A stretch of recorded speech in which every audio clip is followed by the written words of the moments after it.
মুচিকে 10টা জুতার বাড়ি দিলেন,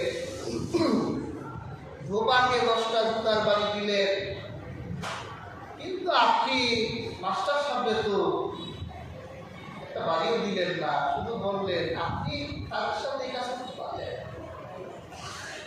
ঠিক আছে, তুমি সকালবেলা তুমি ব্রিজে ঘোড়ায় গিয়ে দেখবে, আর তুমি ফেরিওয়ালারা যে রাস্তা দিয়ে হাঁটে ওই রাস্তায় গিয়ে দাঁড়িয়ে থাকবে। ঠিক আছে।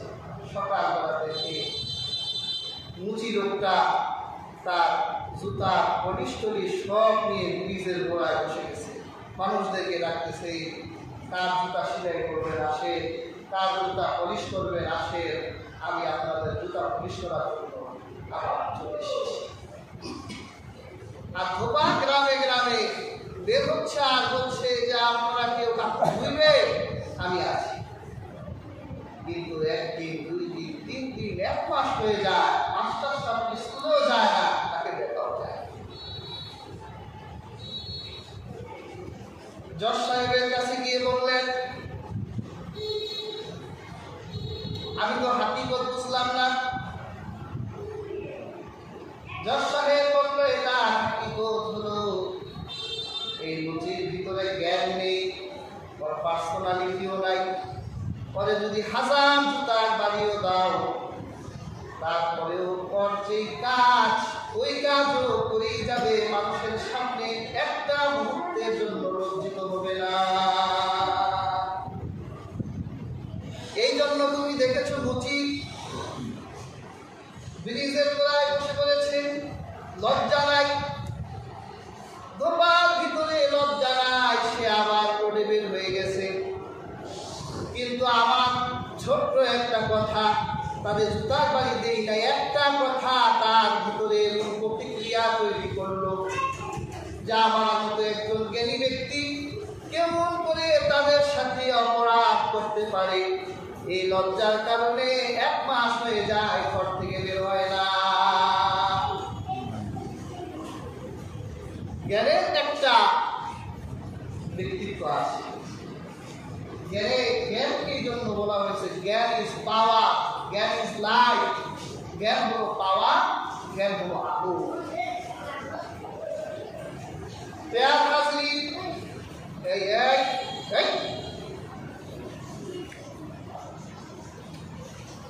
প্যার হাজরিন, সেই জন্য আল্লাহ সুবহানাহু ওয়া তাআলা পৃথিবীর কারো সাক্ষ্য নিতে চান না। আল্লাহ চায় ন্যায়পন্থী আলেমরা সাক্ষ্য দেয়, লা ইলাহা ইল্লাল্লাহ। যদি ন্যায়পন্থী আলেমরা, যদি জ্ঞানী আলেমরা যারা জ্ঞান অর্জন করে তারা যদি লা ইলাহা ইল্লাল্লাহ সাক্ষ্য দেয়, তাহলে আমার আল্লাহ বলে আমার উলুহিয়াত ধন্য হয়ে যাবে। আমি আল্লাহ যে এক উপাস্য, তাদের এই সাক্ষ্যই আমি আল্লাহর জন্য যথেষ্ট। পৃথিবীর আর কেউ সাক্ষী দেখ আর না দেখ, যদি জ্ঞানী ব্যক্তিরা সাক্ষী দেয় যে আমি আল্লাহ এক, তাহলে এটাই যথেষ্ট। বেয়ার হাজরিন, ইসলামের 5 বুনিয়াদের ভিতরে আল্লাহ কালিমা রাখলেন। আল্লাহ এই কালিমার ভিতরে নিজের উলুহিয়াতের কথা বললেন, লা ইলাহা ইল্লাল্লাহ। আল্লাহ ছাড়া কোনো ইলাহ নাই। আর আল্লাহর রাসূলের রিসালাতের সাক্ষী রাখলেন মুহাম্মাদুর রাসূলুল্লাহ।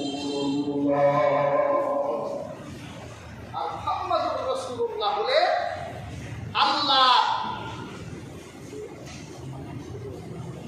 আল্লাহ প্রেরিত রাসূল। আল্লাহ কালিমার ভিতরে নিজের উলুহিয়াতের কথা রাখলেন আর রাহমাতুল লিল আলামিনের রিসালাতের কথা রাখলেন। প্রিয় হাজিরিন, এই জন্য মুসলমানদের পূর্ণ কালিমা হলো লা ইলাহা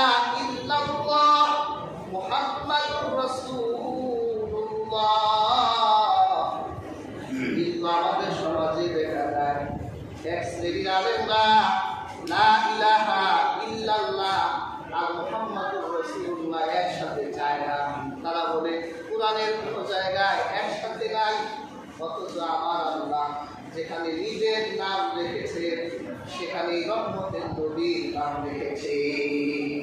সুবহানাল্লাহ।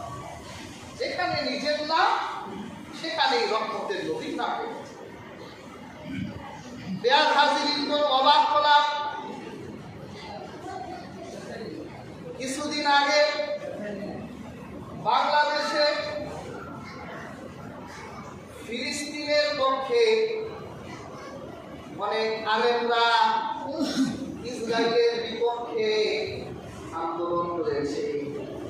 ওখানে বাংলাদেশের পতাকা আছে, ফিলিস্তিনের পতাকা আছে।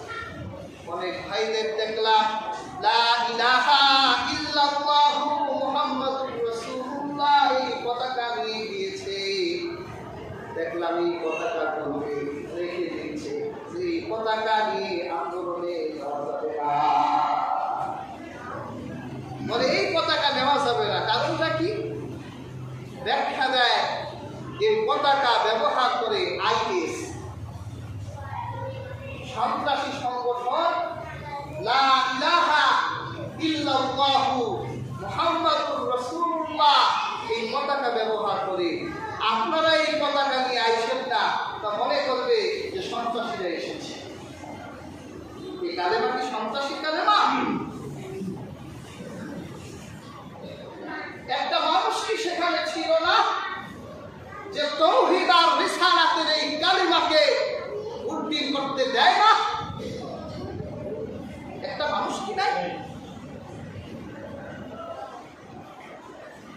আর রাসূলুল্লাহ বলেছে খোরসান থেকে পতাকাধারী সৈনিকরা ফিলিস্তিন বিজয় করবে, তাদের সেই পতাকার গায়ে লেখা থাকবে লা ইলাহা ইল্লাল্লাহু মুহাম্মাদুর রাসূলুল্লাহ। তারাও কি সন্ত্রাস দেখে?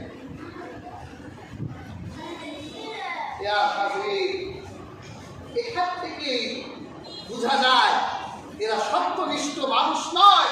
যারা কালিমায়ে লা ইলাহা ইল্লাল্লাহু মুহাম্মাদুর রাসূলুল্লাহ মানুষের সামনে প্রদর্শন করতে ভয় পায়, তারা সত্যনিষ্ঠ আলেম দেখতে পারে না। আর যারা সত্যনিষ্ঠ ন্যায়ের মানদণ্ডে উঠতি, তাদের কাছে লা ইলাহা ইল্লাল্লাহ মুহাম্মাদুর রাসূলুল্লাহ মর্যাদা আছে। এর দাবি তারা পূর্ণ করতে জানে। তারা এই লা ইলাহা ইল্লাল্লাহ 100 টাকার বিনিময়ে, 200 টাকার বিনিময়ে, 500 টাকার বিনিময়ে বিক্রি করে না। যে ব্যক্তি একবার সাক্ষী দিয়েছে আল্লাহ ছাড়া কোনো ইলাহ নাই আর মুহাম্মাদুর রাসূলুল্লাহ আল্লাহ প্রেরিত রাসূল, ওর কাছে নির্বাচনের সময় যদি নেতারা এসে 500 টাকার নোট পকেটে দেয় আর ওই ব্যক্তির সাথে এই 500 টাকার বিনিময়ে তার ঈমান বিক্রি করবে না, বরং এই 500 টাকা তার হাতে বুঝাই দিয়ে বলবে জনাব যদি আপনাকে আমার ভালো লাগে তাহলে টাকা লাগবে না, এমনি পাবে। আর যদি এই ব্যক্তি 500 গ্রহণ করে আবার আরেকবার এলো, কত দিছে তোরে? 500 এই 1000, তাহলে বুঝবেন ওর কালিমার দাম 500 আর 1000ই। ওর কাছে এই কালিমার দাবির কোনো মূল্য নাই, ওর কাছে এই কালিমার কোনো দাম নাই, কোনো মর্যাদা নাই। কাজেই হাজিরিন, আমার আল্লাহ উলুহিয়াতের স্বীকৃতি স্বয়ং আল্লাহ নিজেই দিয়েছে, আল্লাহর ফেরেশতারা দিয়েছে, আর সত্যনিষ্ঠ আলেমরা দিয়েছেন। আমরা যদি এই কালিমা স্বীকৃতি দেই তাহলে অবশ্যই জ্ঞানের ভিত্তিতে লা ইলাহা ইল্লাল্লাহ জ্ঞান লাগবে আমাদের, কারণ আমাদের ধর্ম জ্ঞানের ধর্ম। সুবহানাল্লাহ। প্রিয় হাজিরিন, এই 5টা ভিত্তির আরেকটা ভিত্তি হলো নামাজ। আপনি নামাজ পড়বেন, জ্ঞান ছাড়া নামাজ পড়লে আপনার নামাজ কবুল হবে না, নামাজের জ্ঞান আপনার অর্জন করতে হবে। তাই তো আল্লাহর হাবিব বলেছেন তলাবুল ইলমি ফারিদাতুন আলা কুল্লি মুসলিম, প্রত্যেক মুসলমানের জন্য এলেম অর্জন করা ফরজ করা হয়েছে। অর্থাৎ আপনার কাছে যে ইবাদত ফরজ, ওই ইবাদতের জ্ঞান অর্জন করা আপনার জন্য ফরজ। আপনার জন্য সব জানতে হবে, আপনি সব জানতে হবেন। আল্লাহ এটা চান না, বরং আল্লাহ চান আপনি যে ইবাদত গুলো করবেন যাতে আপনার ইবাদত গুলো জেনে শুনে জ্ঞান অর্জন করে সেই ইবাদত গুলো হয়। সাধারণ মানুষ জ্ঞান অর্জন করবে তাদের প্রয়োজনের আলোকে, আর একজন আলেম ব্যাপক জ্ঞান অর্জন করবে তার ইলমের চাহিদা পূরণ করার জন্য।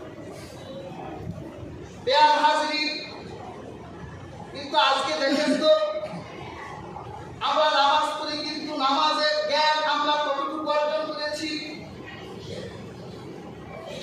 আমরা রোজা রাখি, রোজার জ্ঞান আমাদের কাছে কতটুকু আছে? ইসলামের একটা বুনিয়াদ হজ, যাকাত। যারা হজ করছে, যাকাত দিচ্ছে, হজ আর যাকাতের কতটুকু জ্ঞান তারা অর্জন করছে? আপনার ইবাদত আপনি করবেন, আর আপনার এই ইবাদতের জ্ঞানী যদি আপনার কাছে না থাকে, তাহলে আপনার এই ইবাদত তো আমার আল্লাহর কাছে গ্রহণযোগ্য হবে না।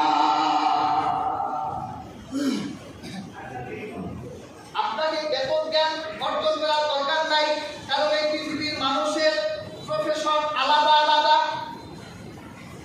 সবাই হুজুর হবে না, আবার সবাই ডক্টর হবে না, সবাই শিক্ষক হবে না, সবাই কৃষিজীবী হবে না। যে মানুষের যে